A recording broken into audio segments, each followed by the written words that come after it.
Welcome to the Learning Can't Wait podcast, a Full Mind production.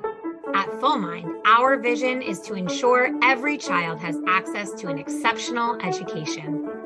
Each episode, we will be joined by pathfinders within and around the education space who are bringing about transformational change on behalf of deserving students. I am your host, Hayley Spira-Bauer. Welcome back, everybody, to the Learning Can't Wait podcast.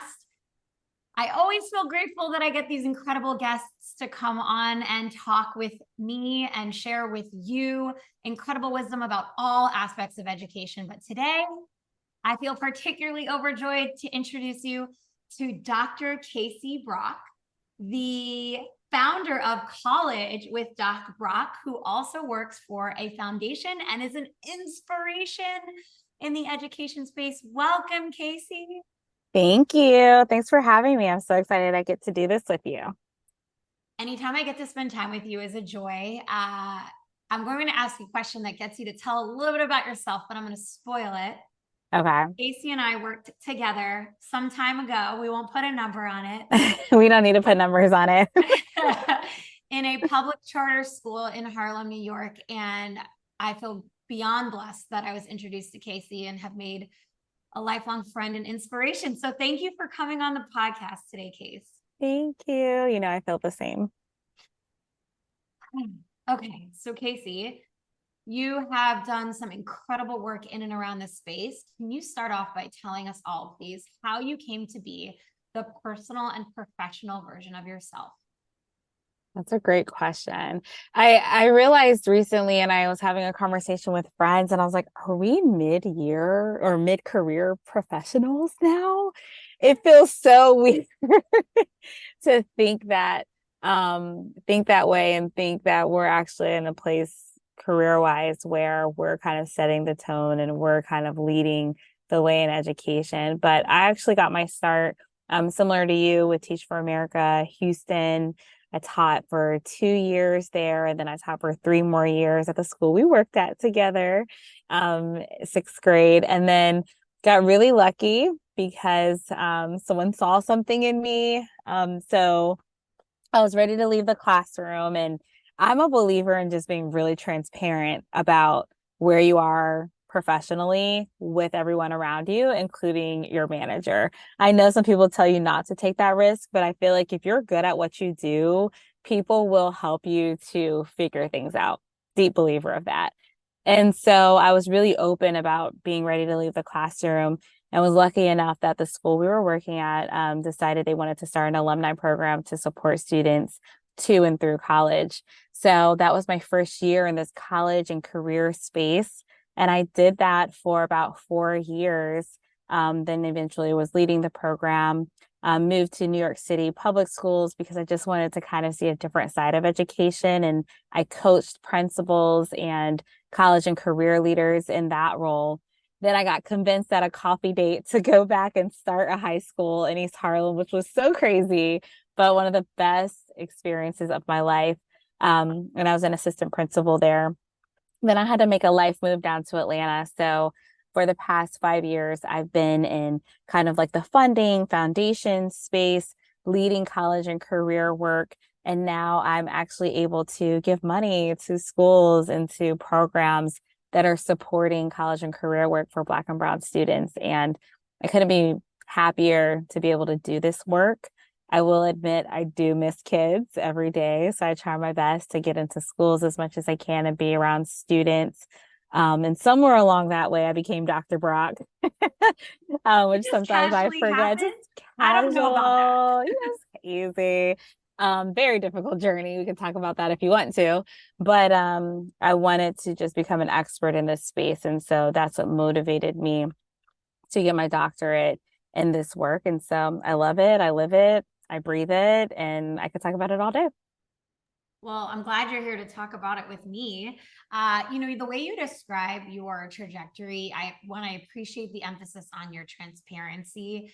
It can be challenging to be honest and authentic in every interaction. And it sounds like it really served you well. And I know that hearing that from you might inspire other people to do the same. I hope so. And then I also heard from you this through line of caring deeply about students, right? So that's like the Mm-hmm. subtext and the belief of the, capacity and intelligence and ability of students in all different grades and walks of life. So like obviously folks become educators because they want that for kids, but you now have seen so many sides of it from Yeah. you taught early elementary, you worked all the way with kids in college. Yeah. What is your, I mean, kids today are different than we grew up. So what Mm-hmm. is your, like, do you have a thesis or a philosophy on Oh my gosh. kids today? What helps to motivate them and what helps to inspire them? It's really hard. I would say for any parent listening, this college process is more competitive than it has ever been. There's just so much access to AP courses and resources. And so scores are super high, like higher than we would ever imagine. College applications, I mean, it's just so hard to get into selective schools now. I've worked with students who've had like 1370s and 1420s who've been waitlisted for schools. And I would have killed for that score when I was in high school. Honestly, I'm like, No, oh gosh, it sounds very different. it's very competitive. Um, and so I would say, so a couple of things. So one, for schools, my best advice for schools is to think about ninth and 10th grade. Like what is happening in ninth and 10th grade for students to start thinking about what they want that long-term outcome to be for their life, and then creating experiences for students to actually see what it's like. So whether that's early internships or career exposure or anything like that, kids need things to latch onto to give them that sense of purpose. I think the second thing is making sure students understand the importance of their grades, GPAs, and rigor of their high school experience. So I think it's too often that students in 12th grade look back and like, oh my gosh, I wish I would have taken one more AP class, one more honors class, something like that. But I think it's important for kids to kind of get that excitement about their future and then connect it to their grades, test scores, involvement, things like that. And then the third, colleges really want to see kids who feel really dedicated or excited about a specific topic. So whether it's deep into biology and you started a biology club, or you're really into tennis, which I'm into tennis, I'm using that excuse or that example, but then you become the captain of your team. Like they want to see longevity in your dedication, so they don't want to see you hopping around to a bunch of different things. It's much better to find one or two areas that you're passionate about than have 10 different things that you're trying out along the way. So they want to see that kind of like commitment. And then the last thing, and I've been told this by most admissions officers, is they want to see an upward trend in your grades. So for students, for parents, for teachers, or anyone mentoring college students, it's important for them to know it's better to go up than down, because they're thinking like, what kind of student is going to come into my school? And if you're already trending downwards, that's pretty tough. So I'd say like those are some of the bigger changes. And then the other challenge right now is just everything that's happening with test optional, and just kind of trying to figure out what really matters. And in that case, your essays are going to be way more important now. And so are your letters of recommendation. So making sure you have really strong ones and you have assistance with that. And then last, the SCOTUS decision, we're all curious to see how that's going to unfold. A lot of colleges are currently just trying to figure out like what they can do to protect the admissions like process for students to ensure that it's still equitable. Okay, there's a lot to unpack. It's a lot. A lot. So first So of all, much. I am taking notes about these students, these future ninth graders I have growing up in my Yes. own home, as I imagine many parents are. It followed the suggestion you gave here about finding a passion pathway as really like what helps to drive both student interest and college and or university interest feels aligned to what we know about neuroscience and the brain. Yes. Like students are more motivated when things are real for them. Mm-hmm. I feel like maybe at the tail end of us growing up, a lot of parents were still and guardians were still really pushing for kids to just do what was lucrative. Yeah. or do what was a approved pathway for society. Whereas today, it sounds like find your passion, which is a word with Mm-hmm. Oh, but funny. finding your passion and really pursuing that and going deep into it has shown to be beneficial in the college admissions process. For sure. So like, Absolutely. yeah, that sounds, I mean, really great for motivating kids. But now I'm hearing you share a little bit too about the challenges, and it sounds like everybody has to think differently. I know that, especially with test optional and the SCOTUS ruling, some schools have stood up and taken a Yeah. stand on this. So let's talk about where we think this is trending. Like, do you have a sense for what the next few years are Yeah. going to look like for students impacted by the SCOTUS ruling, historically marginalized communities? Like, what's the advice you're giving today? That's such a great question. I'm actually having a panel on this in a few weeks and can't wait to hear what admissions counselors say about it.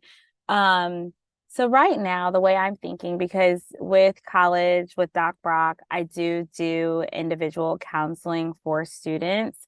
What I'm telling my students is to try to incorporate things about who they are, whether it's like, identifying markers that they feel might help an admissions counselor understand their experience, but try their best to incorporate that in their application.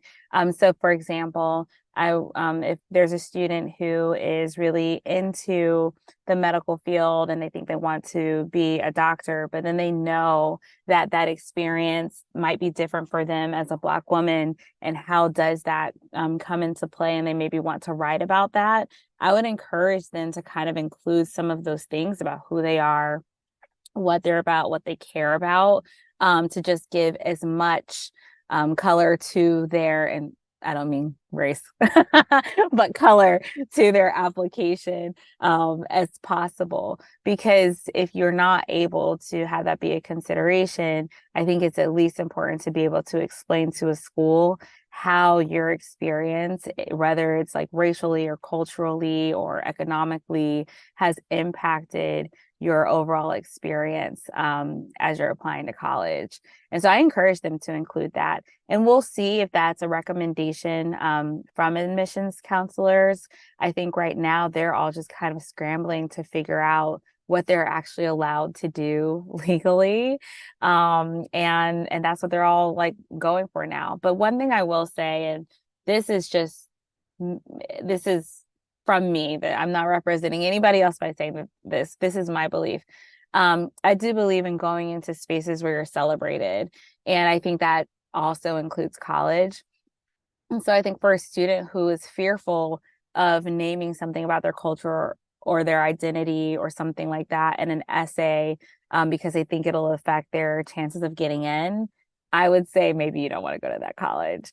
And so I think that's like the other side of it that maybe someone would argue. But I think we're well beyond that, of thinking that way. And we should at least be beyond thinking that way, and going to colleges where it's like a good social fit for us.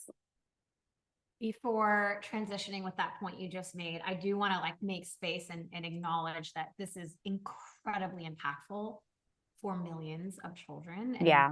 students applying to college this year and in the next couple years. And personal opinion, representing myself. Right. We have to do that sometimes, right? Yeah,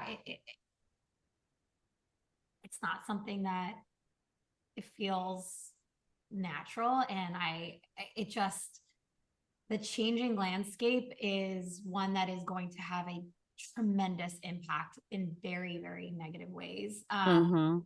for the United States of America. Mm-hmm.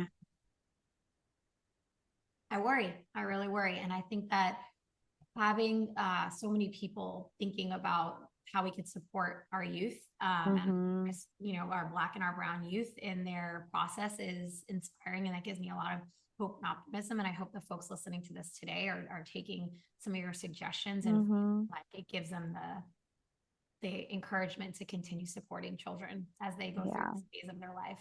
Yeah. It's really important. And I agree. It's really challenging. And I am so curious to see how this unfolds over the next year. And then I think we'll have more answers about how to move forward.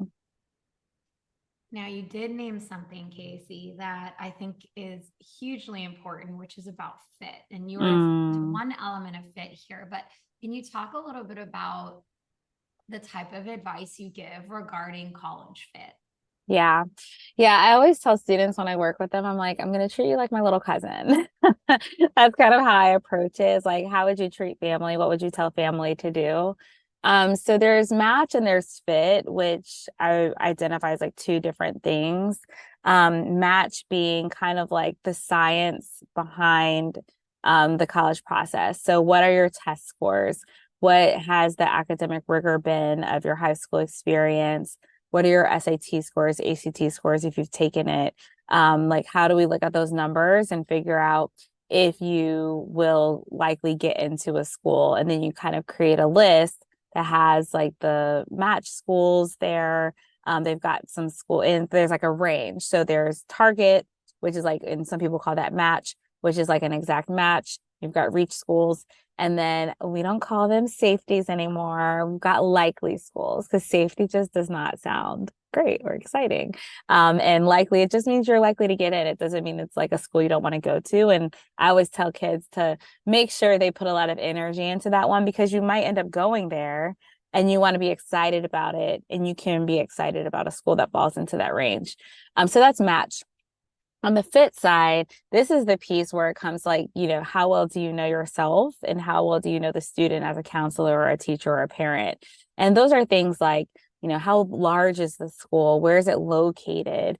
Do I see myself fitting in there? Are there activities that I really enjoy? Does it have a major that I'm interested in? And so for that piece, I think it's really important to just do some self-exploration. And I just do a lot of questions with kids and with families. And then also thinking about financial fit too. And is it a realistic school that kids can go to, depending on what their financial aid package can be? And I think with that piece, with that being said, it is important to know a lot of students do end up undermatching to schools, but a lot of that has to do with that sticker price. But actually, if students are if their family does not earn a lot of money, they are more likely to get more money for school. And I think that that's unfortunately a myth that they won't get money. And so they end up not applying because they're too nervous about it. And my goal with kids is I say this, I'm like, hey, on April 1st, would you rather have a whole lot of pieces of paper in front of you and you make the decision, or do you want someone to make that decision for you? And so the goal for me is always to just make sure students have a range of choices. And so that way you can feel like they're in an empowering place where they're able to make the decision for themselves.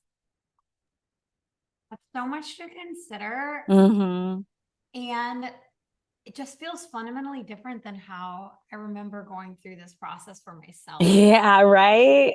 Same. And I think like there are some TV shows that represent this process recently where it talks about students who are just myopic about match, but not fit. Mm-hmm.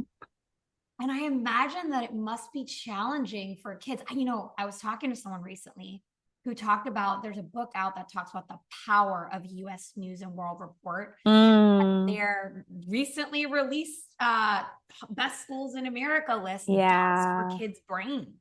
I could see that. How do you feel about it? How does that play into the conversations you're having with kids today? Yeah, I'm gonna always keep it real. So here's an example. Like, we're always thinking like, oh, go to the most prestigious schools. But I've worked with kids who've gotten into schools like Yale and, Stanford, like really competitive schools.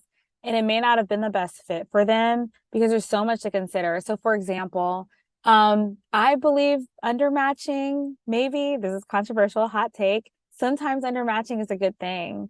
If I'm working with a student and they haven't had super rigorous science courses, but they want to do pre-med, I'm more likely to tell them to go to a school that's smaller, a little bit less competitive, where they can get a ton of support. So if they have to choose between a really large school with huge classes and all of that, versus say Xavier, who has an incredible number, and HBCU in New Orleans has an incredible number of Black students who go into medicine. I'm probably going to tell them to entertain Xavier, even if maybe the graduation rate may not be as high. They'll get that support that they're looking for, or maybe like a small liberal arts school that will have that support for them. So I think that's like kind of like the like level of detail that you'd have to go into, which is why I feel really passionate. Also, I'd say another part of the consulting work I do is with districts and with networks to help them understand how to educate counselors.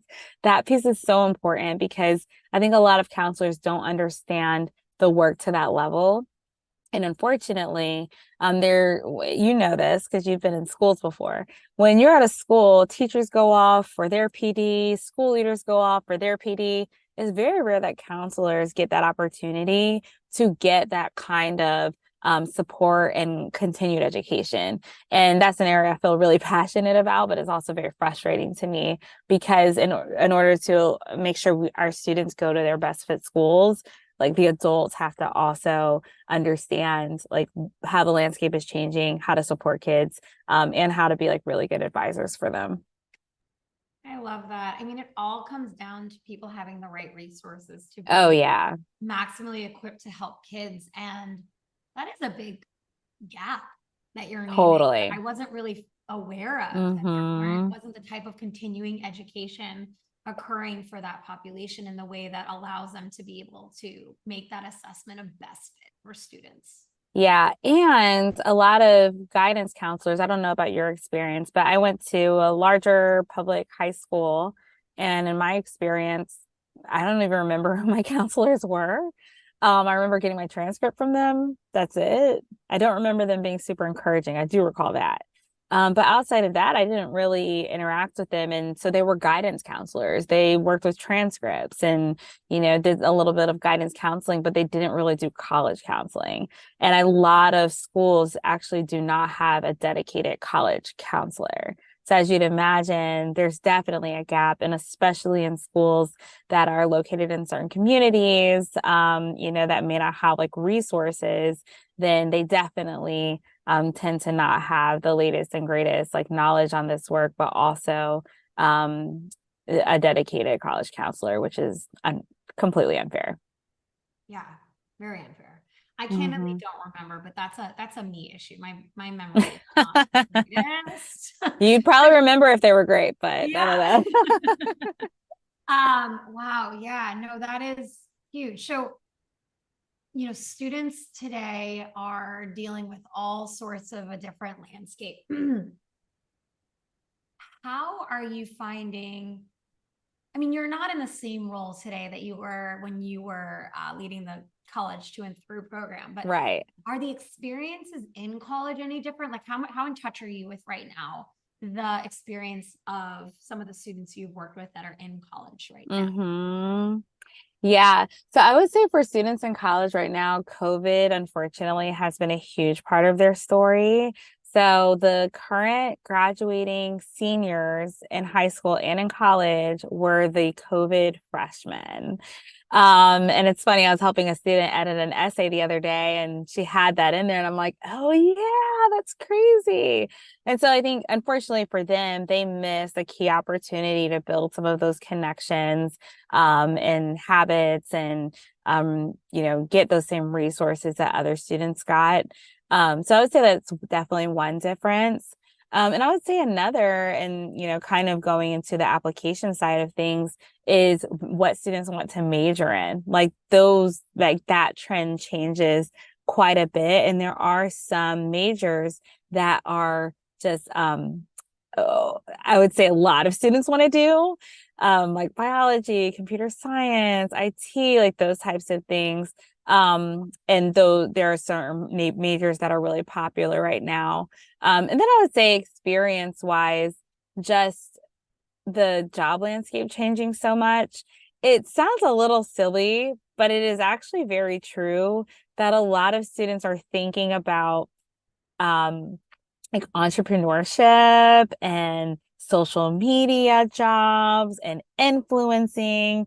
And that is absolutely something that a lot of students are interested in. And so I think as educators, just figuring out how to foster that excitement around that feels really important, but also thinking about, what does that mean for the college landscape when for a lot of the jobs that are really popular and seem exciting right now don't require a college degree. There's lots of articles about it. I saw one yesterday about, how, that landscape is changing and how a lot of students are saying is college worth it? And I think that's an interesting question and something that I think over the next couple of decades, we'll see how people value it. To be honest, there's a whole, you kind of touched on this. I think you alluded to it. For me, Mm-hmm. there's a whole other piece about the changing of the world with the real integration of machine learning and like Oh, large yeah. language learning models, and how the jobs that exist today will be fundamentally different. Oh, yeah. I heard a panel 2 months ago about the way that colleges have to teach, not because kids have access to Chat GPT, but the way colleges and universities teach today has to change quickly, because the jobs that kids will be applying for on the other Yes. side will be totally different. Oh, yeah. And it blew my mind. I was Oh, like, yeah. yes, they do have to teach differently. Yes, it's happening. And, a lot of the teachers are not as excited about these changes. So I actually sat in on a really cool workshop the other day where they were talking about AI, and it's a lot of people like my age or maybe a little older. And some people in the room were excited and others were a little anti. And by the end of it, we were all like, wow, this is pretty cool. Let's wrap our heads around this and then think, how do we support school leaders and everyone else with this change, because it's happening whether we want it to or not. And so I think we just have to figure out, how do we incorporate this into the work that we do. Yeah, I think that's the big question, is like, how do we Mm-hmm. adjust the world we're living in, the work we do, how we approach teaching and learning at every level to prepare students for the society that we don't really know what it looks like yet. Right. No one's sure about what Yeah. it's going to change and how, and you just don't know. Yeah. Yeah, big questions Big here today. questions, Hayley. Big It's so many. These questions. like take up my whole brain all the time. Yeah, I bet. Where do you do most of your learning? You said you were going to a panel to really get the perspective of a bunch of college admissions. Mm-hmm. Is there, I'm going back now to this point about college counselors when they do exist within a school Yeah. where they're professional learning. Do you have any suggestions or advice about places that folks can do their professional learning if they'd like to do so independently? Oh my goodness, that's such a good question and so hard to answer. Believe it or not, there are definitely courses a counselor can take for sure on this, but